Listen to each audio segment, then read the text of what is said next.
Good evening साथियों। Oats जई के बारे में आप लोगों को जानकारी देता हूँ। जई के क्या फ़ायदे होते हैं, कैसे खाना चाहिए, किस रूप में मिलता है, ये सारी बातें करने वाले हैं। जई एक तरह का अनाज है, इंडिया में प्रोड्यूस होता है और इंडिया में आसानी से मिल भी जाता है। किन रूपों में मार्केट में मिलता है तो जई की दलिया मिल सकती है, या जई के जो दाने होते हैं वो कट रूप में मिल सकते हैं, स्टील कट बोलते हैं।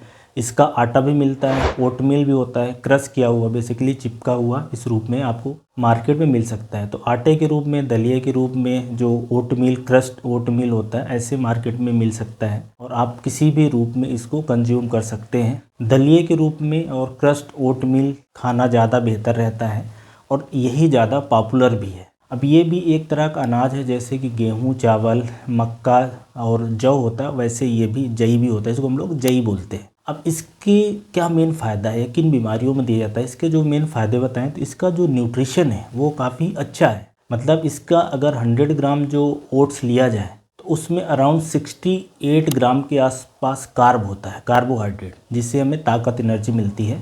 पर उस 68 ग्राम में से 11 ग्राम के आसपास फाइबर होता है, वो भी काफ़ी अच्छे तरह का फाइबर, जिससे कि जो शुगर वगैरह के जो पेशेंट्स होते हैं उनके लिए वो बहुत ही फ़ायदेमंद हो जाता है। कब्ज के लिए फ़ायदेमंद रहता है, शुगर का स्पाइक रोकता है। तो वो फाइबर की वजह से जो पेट की हेल्थ है वो काफ़ी अच्छी रहती है। आंत की हेल्थ, आंत के अंदर जो बैक्टीरिया वगैरह रहते हैं उस फाइबर को खाते हैं तो वो उनका नंबर ठीक रहता है। तो ये फाइबर के कारण काफ़ी अच्छा इसका रोल है। इसके अलावा ये न्यूट्रिशन डेंस है, मतलब इसके अंदर मिनरल्स कई तरह के होते हैं और कुछ विटामिन की बात करें तो स्पेशली विटामिन बी, उसमें B1 है, B3 है, इसके अलावा फोलेट है, कुछ B6 भी होता है। और मिनरल्स की बात करें तो इसमें कापर है, जिंक है, मैंगनीज है, मैग्नीशियम है, सोडियम है, पोटेशियम है, कुछ मात्रा में कैल्शियम है। इतने तरह के मिनरल्स थोड़े थोड़े अमाउंट में होते हैं। तो अगर आप इसको रोज़ खाओगे तो आपको इन मिनरल्स की कमी नहीं होने पाएगी।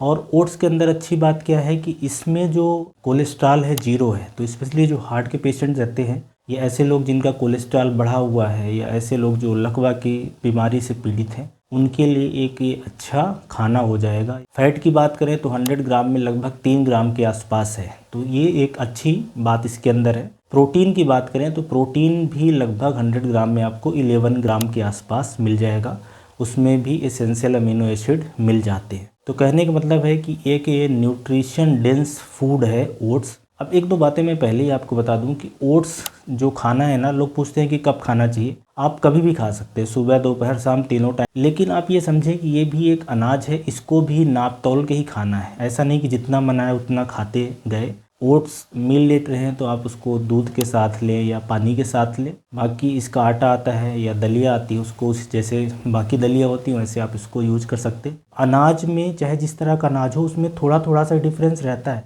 ऐसा नहीं कि गेहूँ बहुत ख़राब है, गेहूँ की रोटियाँ बहुत ख़राब हैं और ओटमील बहुत ज़्यादा अच्छा है। गेहूँ अब इसलिए ख़राब है क्योंकि उसके अंदर एक ग्लूटीन प्रोटीन होता है। 2 से या 3% पॉपुलेशन में क्या होता है कि एलर्जिक रिएक्शन होती, आंत के अंदर एलर्जी कराता है, इसको सीलियक डिजीज बोलते हैं, पचता नहीं, पेट खराब कर देता है। गेहूं को हम ऐसे यूज कर रहे हैं कि आजकल मैदे के रूप में यूज हो रहा है, उससे फाइबर पूरा निकाल दिया जा रहा है, इस कारण से उसमें ज़्यादा दिक्कत है। और चावल में कार्बोहाइड्रेट, थोड़ा कार्ब ज़्यादा होता है, इसलिए समस्या है। बाकी वो भी अनाज अगर रा रूप में यूज किए जाए, मतलब उसको ज़्यादा रिफाइंड ना किया जाए, तो वो भी अच्छे अनाज हैं। बस मात्रा नाप के लेनी रहती है, कोई भी अनाज हो, कोई भी खाना हो। ऐसे अगर ओट्स की बात करें तो क्या इसका मेन फ़ायदा क्या हमें देखने को मिलेगा।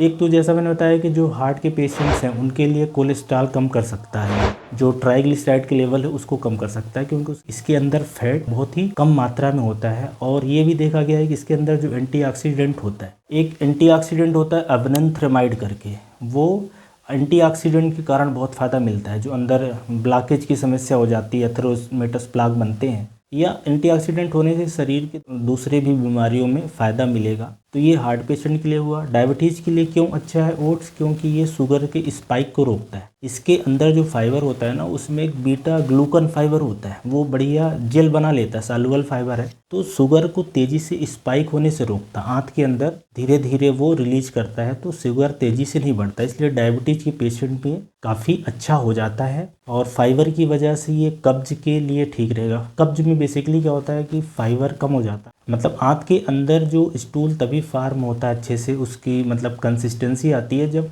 खाने में फाइबर हो, क्योंकि इसमें फाइबर होता है तो कब्ज के पेशेंट्स में काफ़ी ये हेल्पफुल रहेगा। इसके अलावा इसमें जैसे आयरन वगैरह है तो जो खून बनने में हेल्पफुल रहेगा, मतलब खून की कमी नहीं होगी। बाकी भी न्यूट्रिशन वगैरह होते हैं, तो इसलिए ये ओट मील या ओट्स ऐसे लोगों के लिए ठीक रहेगा। तो ये ओट्स जो होता है जई, इसके ये सारे फ़ायदे होते हैं, तो इसको आप अपने खाने में सम्मिलित करें। अच्छा, बहुत ज़्यादा नहीं खाना है, दिन का 50 से 100 ग्राम तक ही खाना है, चाहे आप दलिया के रूप में लो या ओट्स मील लो।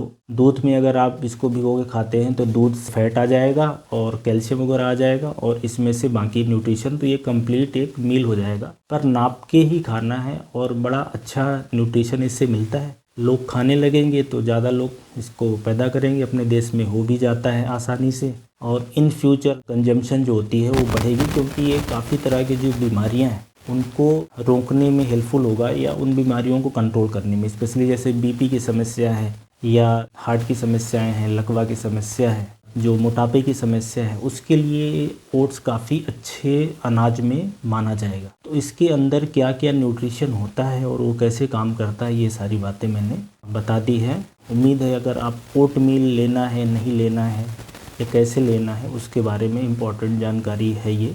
अच्छा, ओट्स ऐसा है अनाज है, बच्चे भी ले सकते हैं, बुजुर्ग भी ले सकते हैं, महिलाएं भी ले सकती हैं। ग्लूटीन नहीं होता तो एलर्जी भी नहीं होती, तो इसको हर उम्र के लोग इसको खा सकते हैं। ये इसके साथ सबसे अच्छी खूबी है और काफ़ी अच्छा न्यूट्रिशन इससे मिल जाता है शरीर को। Thank you.